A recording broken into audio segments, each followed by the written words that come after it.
बीडचे शरद पवार गटाचे खासदार बजरंग सोनवणे अजित पवारांच्या संपर्कात आहेत असा दावा अमोल मिटकरींनी केलाय।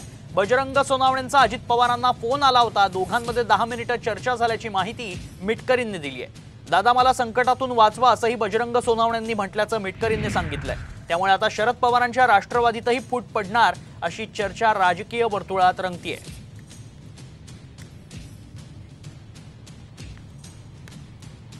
बीड मधल्या एका बप्पांचा दादांना सकाळी फोन गेला आणि दादा आता मला संकटातून वाचवा आणि त्या अनुषंगानेच मी ते ट्विट केलंय। विरोधकांनी अक्षरशः लोकसभेमध्ये खूप बदनामीवर खूप खालच्या पातळीवर टीका करण्याचा प्रयत्न केला होता, पण तरी सुद्धा काल ज्यांनी विजयोत्सव साजरा केला त्यांच्यातलेच काही नेते ज्यावेळेस दादांना म्हणतायत, गळ घालतायत की आता आमचं भविष्य कसं, त्यावेळेस माझ्यासारख्या कार्यकर्त्याला अभिमान वाटतो की मी त्या नेत्यांसोबत काम करतो जे नेते महाराष्ट्रात सर्वसमावेशक भूमिका घेऊन तळागाळातील लोकांचं काम करतात। बीडचे शरद पवार राष्ट्रवादीचे खासदार बजरंग सोनवणे अजित पवारांच्या संपर्कात आहेत असा दावा अमोल मिटकरींनी केलाय।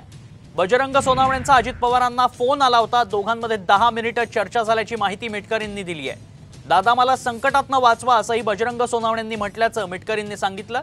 त्यामुळे आता शरद पवारांच्या राष्ट्रवादीत फूट पडणार अशी चर्चा राजकीय वर्तुळात रंगू लागली आहे।